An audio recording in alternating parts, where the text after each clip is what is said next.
anybody can see this. Text me or email me. YouTube just threw me for a loop. Huh.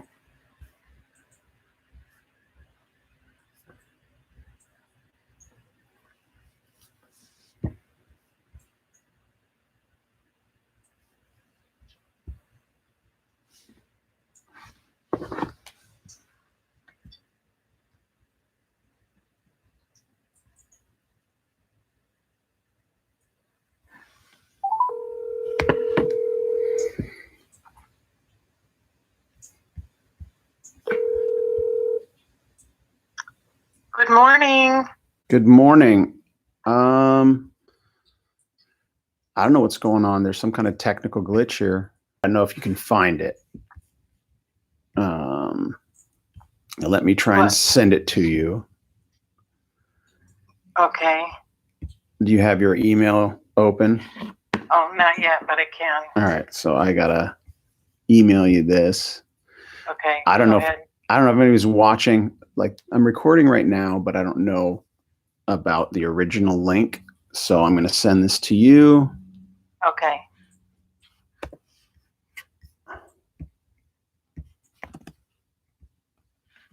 All right. I just sent you a link because I sent a backup link and then the regular link. And of course, on our world premiere day, YouTube's going to mess with me. It may not be YouTube. All right. Let me... Hopefully I'll get some feedback from people saying, I logged in. I don't know what happened. I have my Gmail open. All right. Did you receive an email yet? Not yet. All right. Refresh. Oh, okay. Wait a minute. Oh, there it is. Okay. If you click it, do you see me? I see your hand in front of the camera. All right. Then that was my temporary screenshot that they take. Oh, okay. And then... Yeah, it's open. Can you see me? Yeah, you're talking. Am I waving at you right now? Well, I just opened it, so I don't know if there's a little delay or... Yeah, you're waving. Okay. All right. I see the wave. So it says there's two people in here. It's probably just you and me. Yeah. Okay, I can hear you and I can hear me. All right. Then turn the volume down on your computer if you're going to listen to me on the phone. Yeah, it looks like there's a delay. Yeah. So I messed with the scheduling. Well, I scheduled this and then sent that link because that's how it's supposed to work. Okay. And then, you know, we did our test on Friday, but that I had just hit live for that. And so that wasn't a scheduled, I wasn't following the scheduling protocol. I was just clicking live stream now or whatever. So should I turn my volume down and just listen to you on the phone? Is that what you want me to do? Oh yeah, I told you to do that. I thought you heard me. Well, I did hear you. Yeah, turn the volume down on the computer, not on the phone. Follow instructions. Okay. So this will be a test of the emergency YouTube live stream system. I am wondering. All right, I'm messing around with my computer. Can you still see me? Because I navigated away from the live stream. You're sort of cutting out Sorry, do you still see my image? Do you see me? I can't hear you that well. Do you see me? I can see you, yeah. Yeah. And you can hear me on the phone. I can hear you on the phone, but you're cutting out. I'm cutting in and out. All right. Yeah. Let's see what is going on here. Now, very confusing. I'm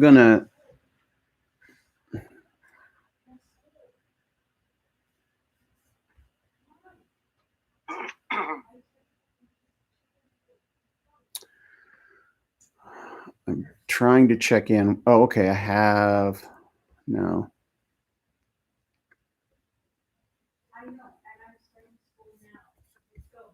Oof.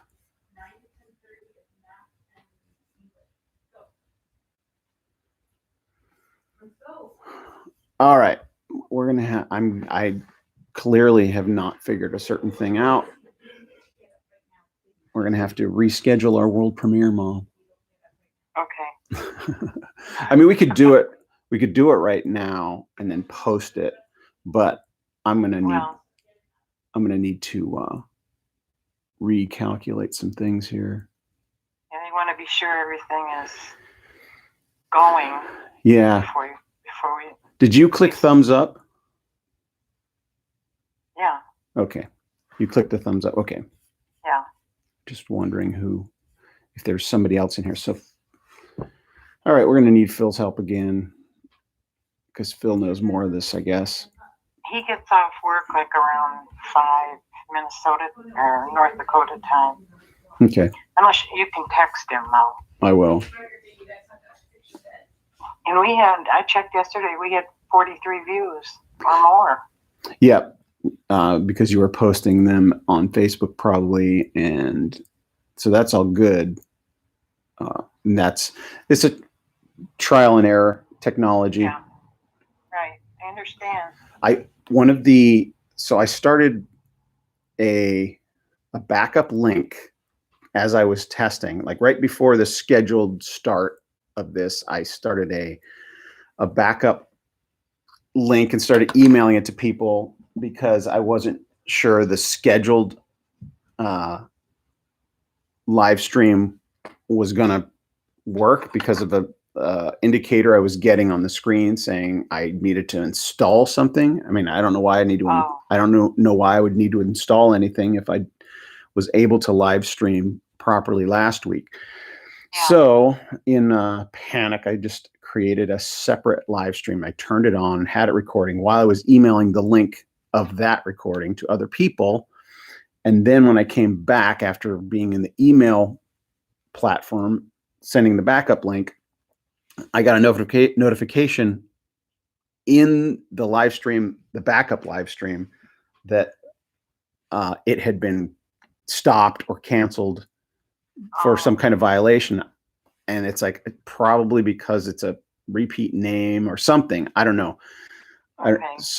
They have these algorithms that automatically do whatever. And so then I started this one, third live stream, just so I could call you and talk to you and record this, because this can end up as a behind the scenes footage of our fumbled world premiere and all those emails I sent out.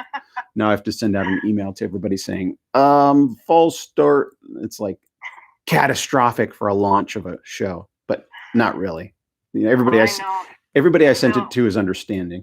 Yeah, Phil can be pretty helpful. Yeah. In figuring things out like this. So. Yeah. So I'll troubleshoot it with him later. Yeah. Okay. Well, good morning, Mom. Well, welcome to Miracle Mom and Mike, and yes. Happy Holy Week. We can practice our intros and Happy Holy Week. Oh my gosh. Well. Yesterday was Palm Sunday. Yeah. Yeah, we had our service, and then. I watched it. It's they've started putting when they do the worship, I asked them to put the key like they have the lyrics, but I asked them to put what key the songs are in because we have Oh, musicians in our house, and so right. at least I figured out about 3 of the songs on guitar spontaneously as the service was going on, Oh, nice. just to have some live music. So Does your church meet outdoors as a rule? on Easter Sunday, Church building. just on Easter Sunday. Oh, just on Easter Sunday. Yeah, Okay. every year we've met. There's a big band shell in the park behind where we Still meet. there? Yes, can you hear me? Yeah. Did I cut out? Oh, you said, are you still there? Okay. You talking to me or the band shell? I'm talking to you. Oh, okay. What I was saying, there's a park. Our church meets at a senior center. We rent it out, and then Nice. there's a park behind the senior center, and with a band shell. And every Easter we have a big service in the band shell. Oh, okay. But not this year. Oh, right. So am I cutting out bad for you on the phone? Not really bad. Just kind of in the beginning there. I just need to speak up. I just need to speak up. Well, no, your voice, is loud enough. Maybe, I don't know, maybe you turned your head away from the mic or something. That's always possible. We are also having April showers here. It's been raining all night, and I don't know, that could affect the internet connection. I mean, that could explain some of what's going on here. We'll see if anybody emails me. Okay. I knew a few people were gonna, somebody else joined us. There's a third person. Who is that? I wonder who it is. I'm going to type something. Type something in the live chat. Yeah. Who are you? Is with me? Watching. In here? Yeah. Use this live chat to communicate.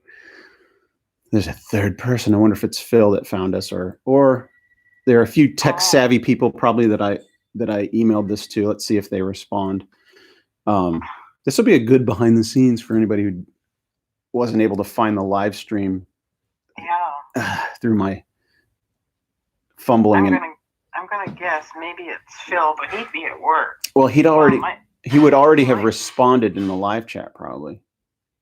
Yeah. Because he might be on his lunch break. He's in North Dakota. They had over a foot of snow, so he didn't even work Friday. Wow. Let's see. Whoever is in this live chat, there's 3 people. It's me, my mom, and somebody. Please let us know who you are in the live chat on the right. Because this is still a test run. The schedule has been revised. So, Mom. Yeah. In thinking, we'll do our programming meeting here right now for future episodes. Oh, okay. Do you? I was thinking because I want to. I was saying I would give you homework for every. I know. I failed. I failed that homework. You did? Oh, Lord. I mean, I'm 75. You ask me to do homework? My mind goes in so many directions. No, but what you sent me was good. It's like I have a whole bunch of responses or questions based on what you sent. And that's exactly the kind of, it's just to stir up thought and discussion. It doesn't have to be and we live in a parallel, we are living in a parallel experience. So I keep going to the spiritual and I come back to the real world. Do you understand what I'm saying? Yeah, no, that's I mean, and I get things all mixed up. So I don't know. I'm here to help sort them out if I can. That's good. But my thought, instead of me just giving you assignments, I'll give you one assignment. just maybe list topics that are interesting to you or things that you want to talk about, even from my, the other podcast or anything, any topic. This is a free form, open. And if you just like plan one a day or something and send me just a heads up of what it is so that when I make the schedule, I'll work it in. Okay. That sounds good. And I'm tempted right now to talk about the assignment I gave you because it provoked a lot of thought in me. Did it? Well, I've got, I got thrown off by when you said, that, can I talk about it? The global Chernobyl idea and the RN's point of view. The registered nurse, RN being registered nurse. Yeah. Well, that ended up being kind of, limiting for me. Mm-hmm. Because, I get it. I get all of it from an RN's point of view, the medical and thoughts that I have about it. So, it was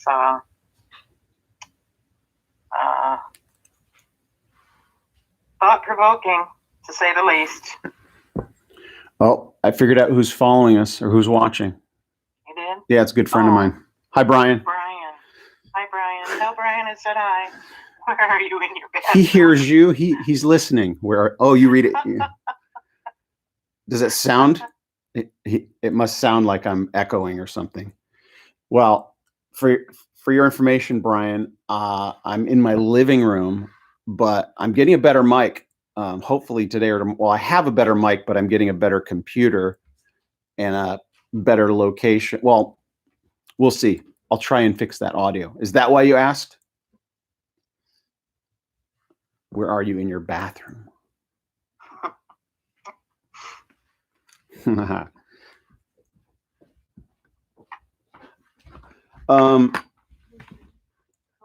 So let's. I have to tell Brian that we're still testing.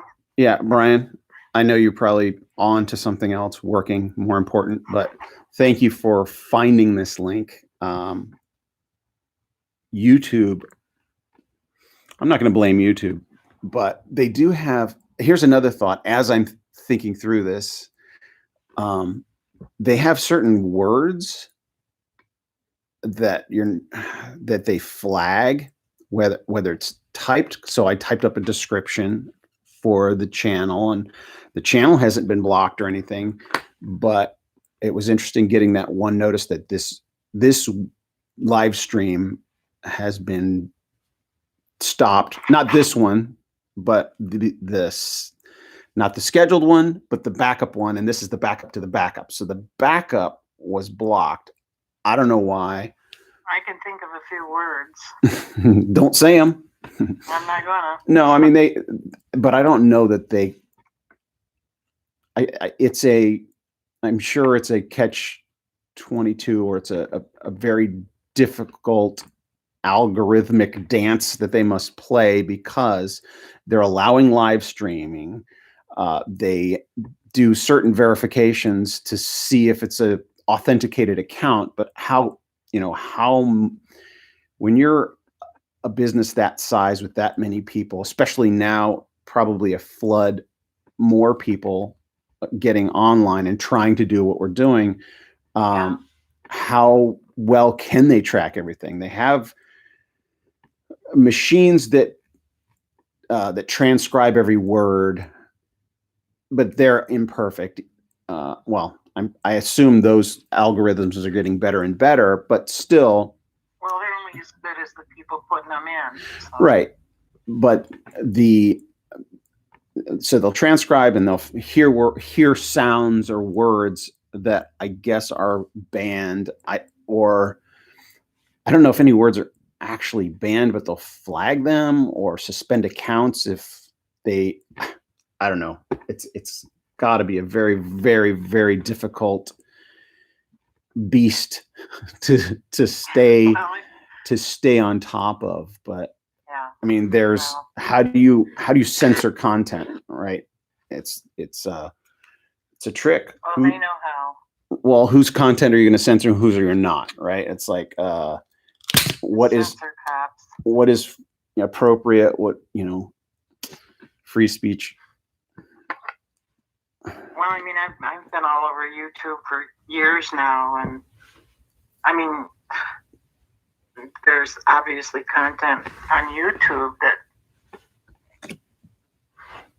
should be censored, in my opinion, but and then, there's what you're trying to do, and it's all over YouTube. And that's the thing. So I don't think you're not being singled out. I think it's there's no continuity. There's a lack of continuity in who they're censoring, who they don't, and you hear about it in the news and etc. But and the other thing is, the whole world's at home now, and the whole world's probably on YouTube, so who knows what's going on? Right. Well, what we'll probably do is just continue to do it this way instead of scheduling. Until I get the scheduling figured out, I'll just send emails to people saying, come to the channel and log. It's easier to just have a link for people to click, and that's the beauty of the scheduling thing. You can send a link, but then if it doesn't work properly, as is the case this morning, then just send an email and remind people that it's happening. We'll see. We'll get it going. I mean, it's not. Yeah.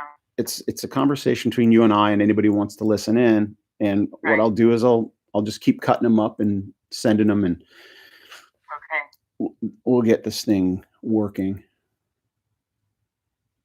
Did you understand the email I sent you last night? I need to read it again.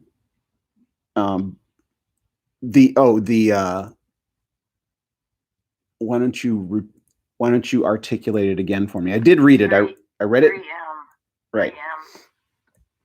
Brian's not going to have any idea. I know. I know he doesn't. Fact is, Brian's probably working and just he's probably turned the volume down by now. Yeah. he's letting it roll. He'll respond if I type to him. Maybe that's it. Maybe he already turned the volume down. Your picture's in the way of my keyboard. Let me type this. Should I say something funny?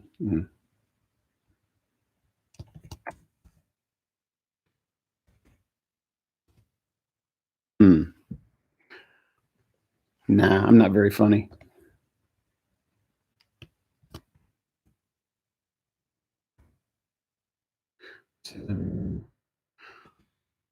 Why do you ask?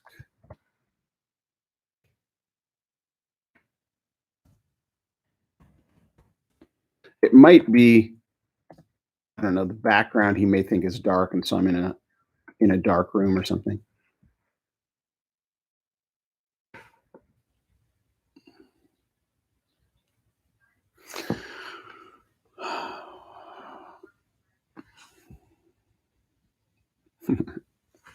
You still with me, Mom? Yeah, I'm here. All right. So also, so you saw the schedule, the things I want to talk about? Yeah, I got that. Are you ready for me to interview you on, or tell your story? You think you could tell your story in 10 minutes?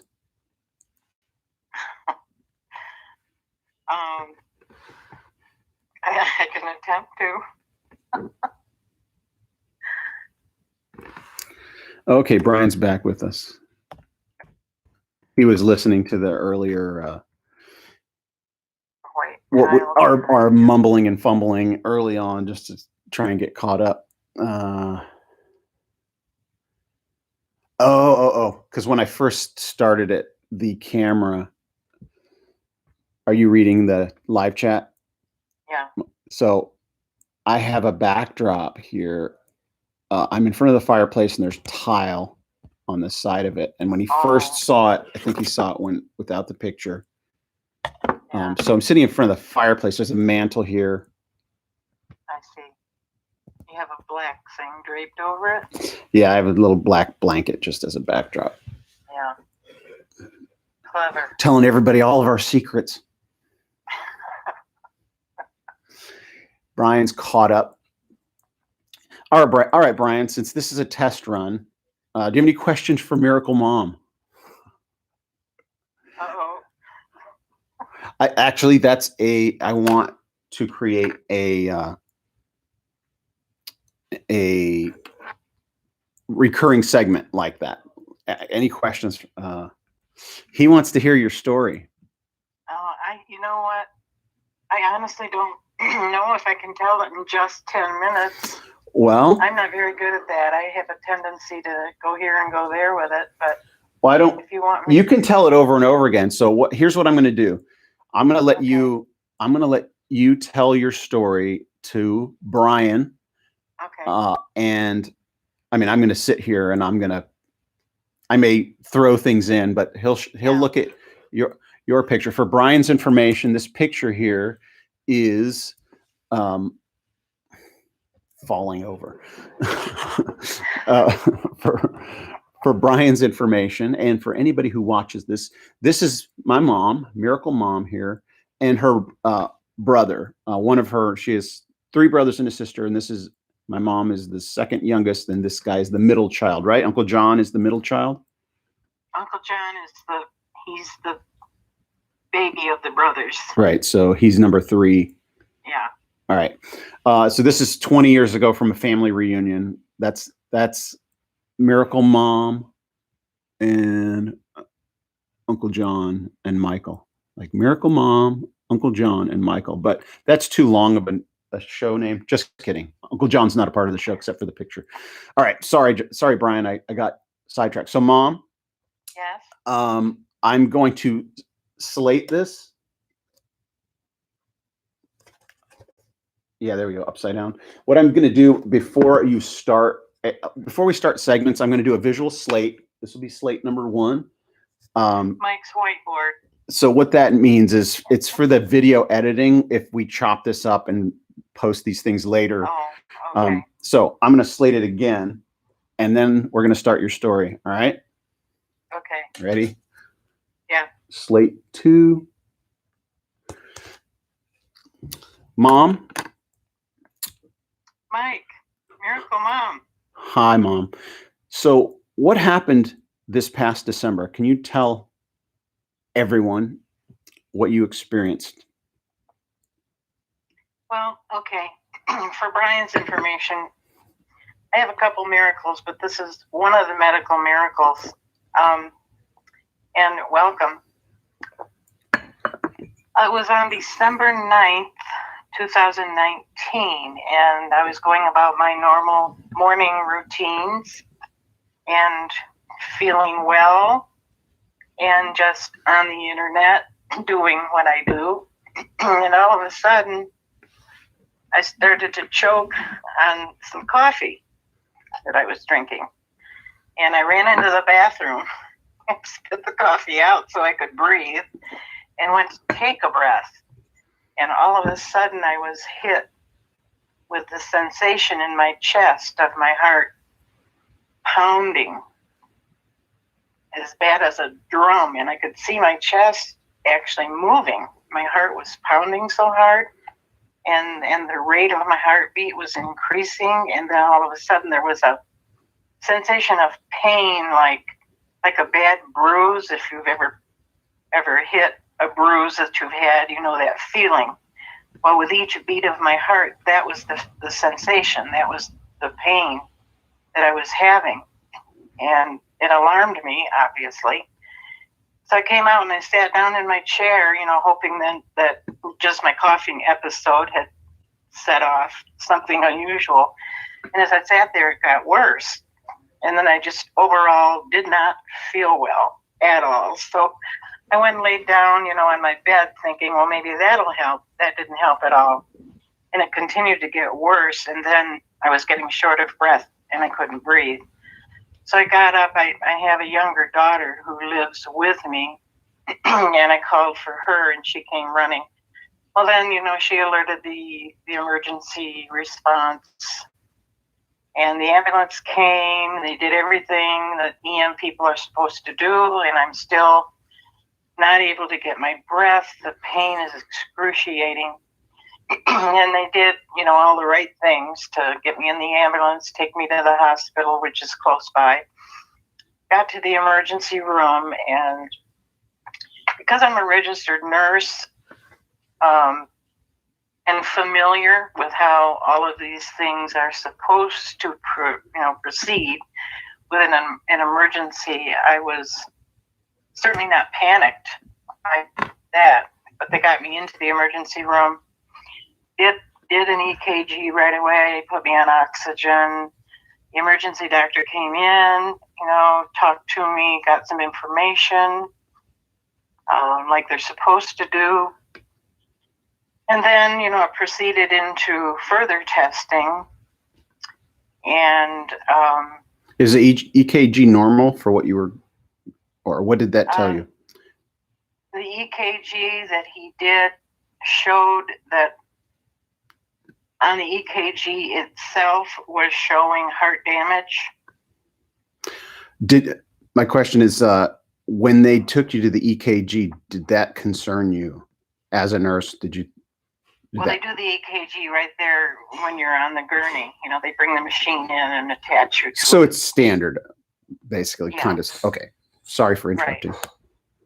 So basically their approach is to do all their testing, get the results, and then come in and give you whatever information they have found. My concern, of course, was the chest pain, and they did give me something for that, which did help, but breathing was still difficult. So as far as testing, what you need to know is they also they sent me for a CAT scan of my lungs, which is, you go into the CAT scan machine and they can image in detail what's going on with any organ in the body. So anyway, they got all their information together, and the ER doctor came in and he sat down in a chair next to me. And as a registered nurse, I know that emergency room doctors do not take time to sit down in a chair unless they have something they want to discuss with you. So that was my first clue. Oh, this isn't going to be good. So anyway, he looked at me and he said, we got the results of your CAT scan, and you have blood clots all over both lungs. Not just a blood clot here and maybe a blood clot there. Your lungs are saturated with blood clots. And then he said, I have the cardiologist team is coming down, and they're going to look at all the results, and they're going to come in and talk to you. And it wasn't even 5 minutes before 6 people came into the room, and the cardiologist leading the group. And he had, looked at the CAT scan, and there was just no question. He looked at me and he said, we need to approach this from an invasive perspective. I'm going to admit you to the hospital, and we need to take you to the cardiac cath lab, and I need to go in there and I need to get those clots out of your lungs. And he was, you look at him talking to you, and the concern I could see in his eyes was frightening. But that's all he would say to me. They did put me on what's called a heparin drip right away. Heparin is the drug that thins your blood, keeps your blood from forming more clots. It doesn't dissolve any clots that are already there. Those clots are there, and they're not going anywhere. And so they put me on the heparin drip and admitted me to the hospital. And what they did was they monitored my vital signs, and I was stable. Here my lungs are full of clots, and my blood pressure is okay. My breathing hadn't improved a lot, but they watch your vital signs. My blood pressure was stable. My pulse was a little bit faster than normal. The radiologist explained to me, he said also from your EKG, I can see that you have damage to the right ventricle in your heart. He said, and that's very concerning. So what they did is they monitored me actually overnight. And I'm thinking to myself, well, why are we not doing this now? But they do that intentionally. There are people in front of you who are already in the cardiac cath lab. Mom, I'm going to emergency. Hold that thought. I'm going to, another person has joined us. Oh, okay. For whoever it is and then they just joined, they stepped out. I don't know if that was, well, we were at 4. I was going to say what you're doing. You're telling your story, but continue. Do you want me to take this to its conclusion? Well, this is a good trial run. So this will be, bonus material, but it's a good a first stab at telling it. I will prompt you and we'll let you tell it again. We'll tell it several times until we get one down that's nice and concise. But I believe it's still Brian in here with us. Continue where you left off. Sorry. Okay. Well, okay. So overnight I remained stable. And the next day, they did take me to the cardiac cath lab, which is an experience in itself. Very strange. Anyway, I was in that lab for an hour and a half. And they access the lungs by going through a major vein in the groin area of your body. That's where, the largest vein access is. And they use equipment and instruments they thread a catheter up through that vein. And of course that vein branches off in your lung, to all the different vessels and arteries that feed your lung. And he had to go in and actually grab a hold of these clots with this special device or instrument and extract them back down through the vein. And it took him an hour and a half. And of course, as a cardiologist, he knows which ones he has to get and which ones he might be able to leave. Well, it took him an hour and a half to do this procedure inside both of my lungs. And I could feel that catheter, sneaking its way up into my lungs. So you had multiple blood clots in both lungs? Is that what you're saying? Oh, yes. Yes. And then he was extracting them through that catheter all the way, each one. Right. They have special instruments they use. It has it's almost like a basket. It's a webbed piece of mesh that acts like a basket. And they go up and they enfold that basket around that clot and close it and then pull backwards. You get the picture? Yep. So that took an hour and a half. I went back to my room. The procedure went well. And the cardiologist came back in after the procedure. And he came in and he sat down by the bed and he pulled out his cell phone. And he said, I want to show you something. He had taken a screenshot of the clots he had removed from my right lung. I think I have a picture of that. I'll find it on my phone here in a sec, but keep going. Right. Anyway, and he shows me this picture. As he's showing me this picture, he looked at me and he said, I took this out of a dead woman. Say that again. He said, I took this out of a dead woman. And he looked at me over his glasses, and he wasn't smiling. He was just looking at me, and I thought to myself, why did he say that? Why would you say that to me? And then I realized what he was saying. And then when he saw that I realized what he was saying, he said, yes. He said, that dead woman should have been you. So he showed you a picture, I'm going to find it here in a sec, of what he had just done.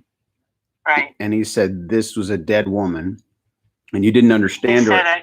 He said I took this out of a dead woman. And it didn't register. Not at first. You were like, why would this doctor show me a picture of some dead woman's blood clots? Yeah, that's exactly what I thought. I thought, wait a minute. Wait a minute. You know, why would you do that? I wasn't associating it with me at all. And, you know, and then he kind of relaxed and he said, now these are his words. He's the cardiologist. And he said to me, from all of my experience and years in cardiology, people do not survive this. And then I burst out crying. I just started sobbing. And I didn't know what to say. I looked at him and I said, you know, I said, God works through people. And he worked through you today. And I thanked him for being there for me that day. And he just kind of, he was a humble guy, you know, a humble man. He wasn't one of these arrogant, you know, I am God kind of physicians. He just, he stood up and his shoulders sort of went forward. And I thought, as he turned to walk out of the room, I thought, he's got tears in his eyes, you know. So the enormity of the circumstance was not lost on him. Oh, no. No. Not at all. It was as if it was as if he didn't even understand it. I didn't get into any discussions, you know, about God or any of that. It was just as if he, you know, was shaking his head thinking, you know, how can this possibly be? And when you see the picture of those clots, then you understand the story. You have to understand those clots, that was just the right lung. He had 3 other pictures of the left lung, but, you know, he chose to show me the one that was the death knell, I suppose. But those clots, how do they get into your lung? You got to know a little bit about anatomy and physiology. Those clots passed through every valve in my heart when they never should have. I should have dropped dead.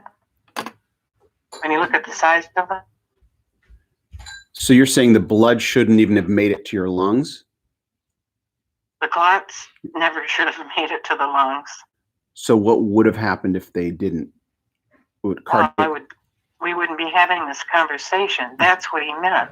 Was it cardiac arrest then? Is that what happens if they can't get through the valves? Yes. Your heart stops beating. So the first miracle was that the blood clots made it through the valves. Exactly. And then your lungs did he say how many clots there were? And we didn't get into numbers. And, you know, my question was, though, when he came back the next day, I had time to think about it. He didn't get every single clot out. But I said to him, what about, you know, the clots that are already there? Well, the ones that were there, they are in the lung, but they're not in a position to be fatal.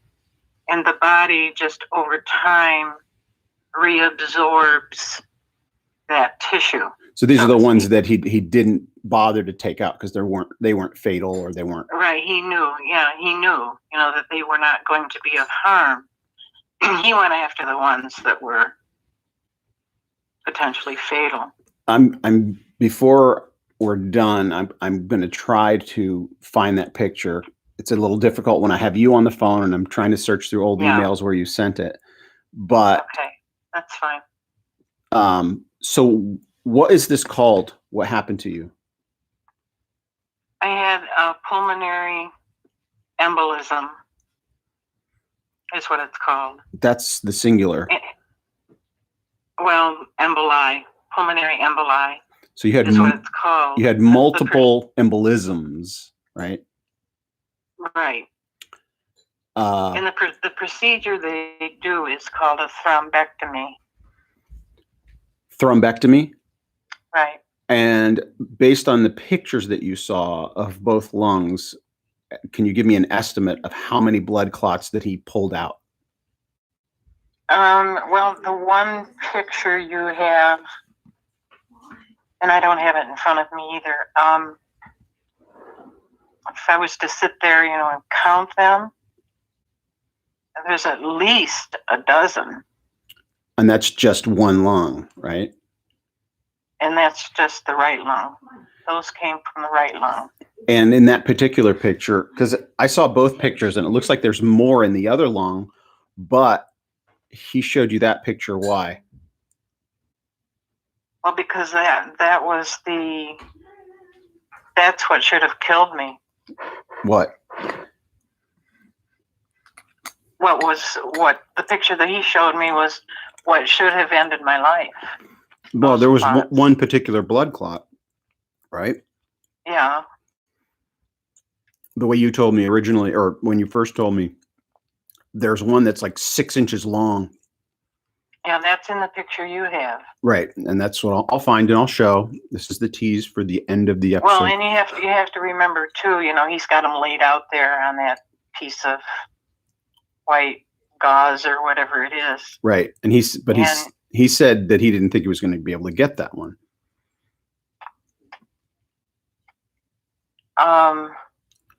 He had said that's the one he was having trouble with. This was just when you first recounted it to me. Oh, okay.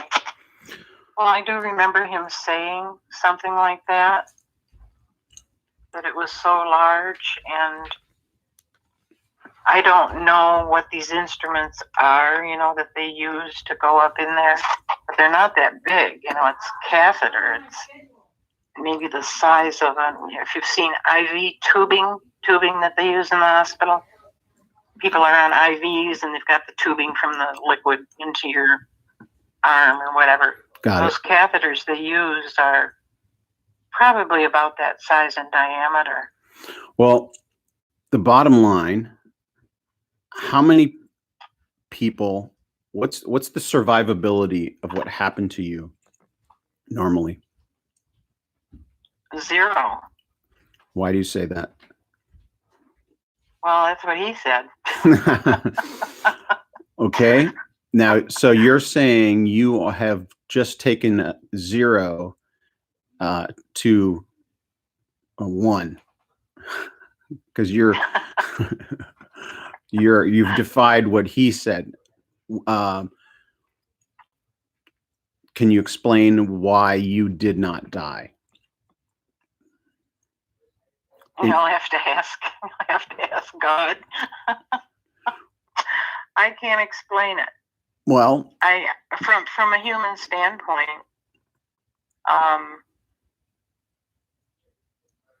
the only way to explain it is I got to emergency help in time. Not just any emergency help, but there's some other factors. Well, you said that people don't survive this. I was assuming that even with emergency help, normally people don't survive it, right? Right. Why did you survive it? Oh, God had another idea. I don't know. I don't know why. Well, there was a machine. There's a whole other part of this story. Oh, you're talking about the equipment? Right. This is the miracle. It's a miracle. There's multiple miracles here. The fact that the blood clots made it through the valves is one miracle. The fact that you landed in the right place at the right time. Can you explain what I'm referring to? Yeah.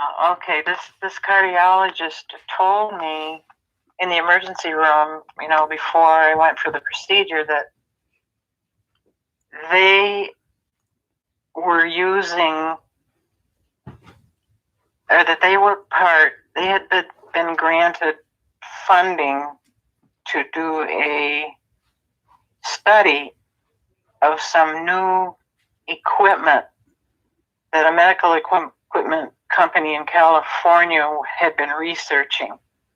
It was brand new, and it was equipment specifically designed for thrombectomy procedures, okay? And he said to me, we're going to use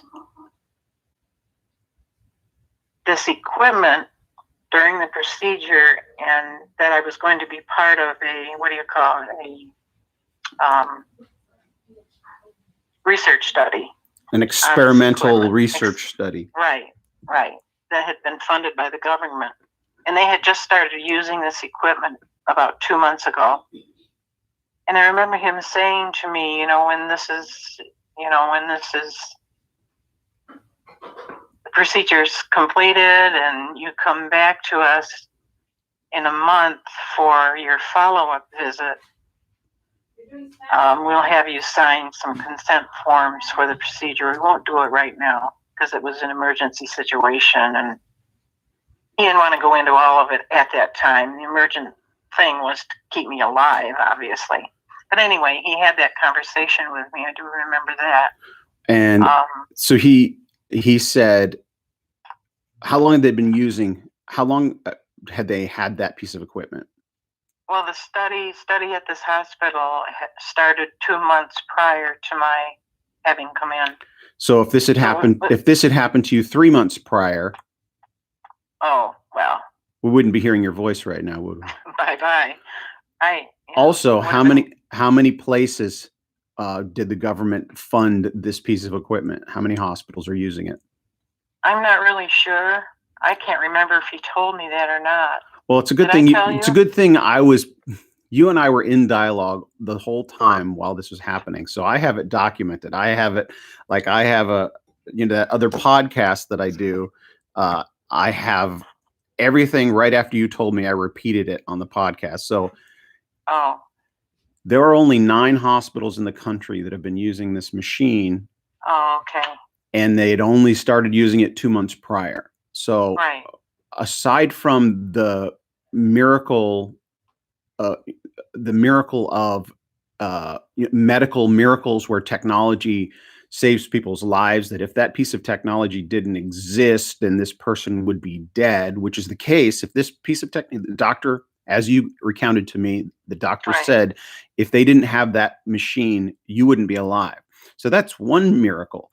But when you compound it with other factors like the timing and the location, you just happen to live 6 miles away from one of the 9 hospitals that just started using this brand new piece of technology 2 months prior, right? Exactly. All of those factors that line up mean your voice is coming to us right now as a gift from God. Yes. That's all I can say. Yeah. Timing. All right, Mom. I got to find this picture. If I can't find it here in the next few seconds for Brian's benefit and for this video, can you get on your computer and resend it to me if you can find it? I'm going to look real quick. Oh, okay. I'll have Vanessa do that. I don't know how to send stuff like that. All right. Brian said, great story. Oh, you probably see that, but I do want to find this picture. Hold on. Okay. I can find it. I know I can. Why don't you tell me another story? No, actually, go on and talk about the research or what happened. What happened after I got out of the hospital? Yeah.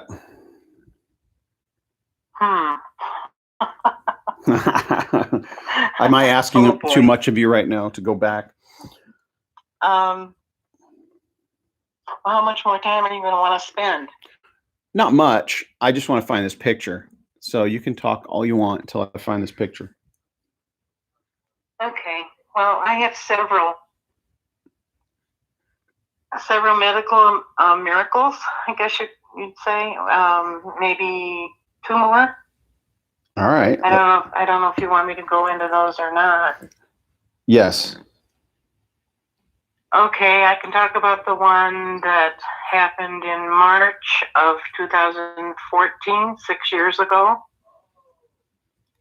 This is the one in Minnesota, in St. Paul? Right. Because right now you're in St. Cloud, right? Yeah. Yeah, the one in St. Paul, 6 years ago. Okay, well, the story starts out the same.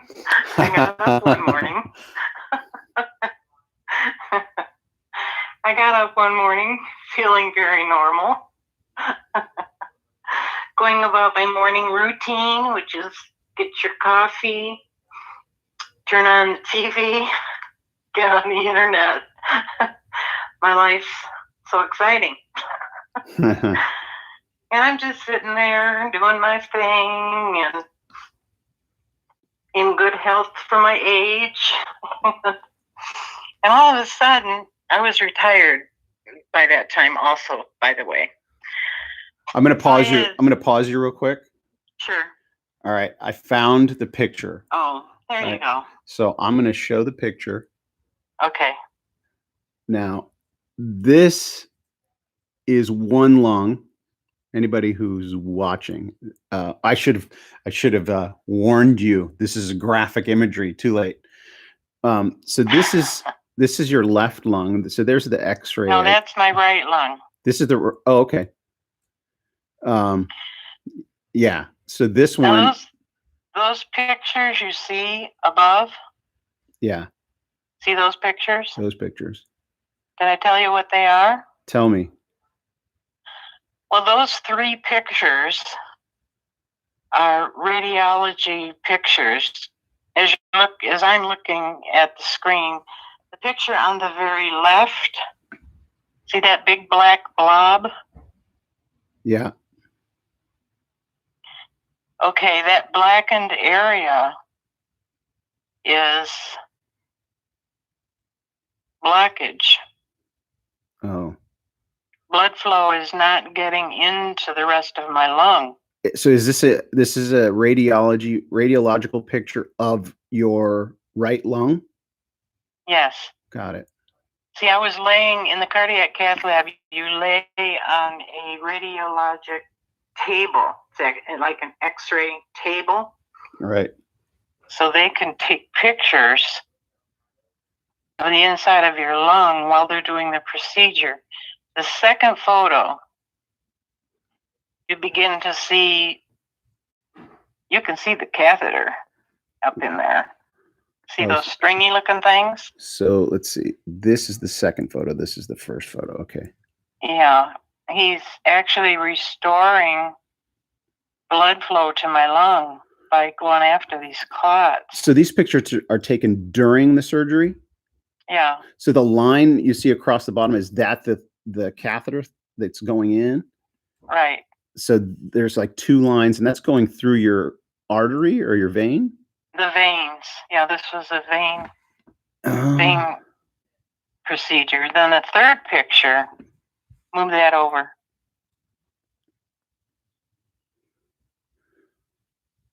This one on the end here. Yeah, the very one on the end. You're beginning to see blood flowing like it should. Oh, okay. Like channels of a river. So he's opening up blood flow by removing these clots. So here's like 1, 2, 3, 4, 5, 6, 7, 8, 9, 10, 11, 12, 13, 14. And the other picture that I saw of your other lung, I'm pretty sure I saw it looked like there were even more. So you have, 30 to 40 or more, because he left some in, 50, 60 blood clots. Probably. All by that the time you get through counting them. that all happened simultaneously, spontaneously. And if you were an hour away from a hospital, you might not be here.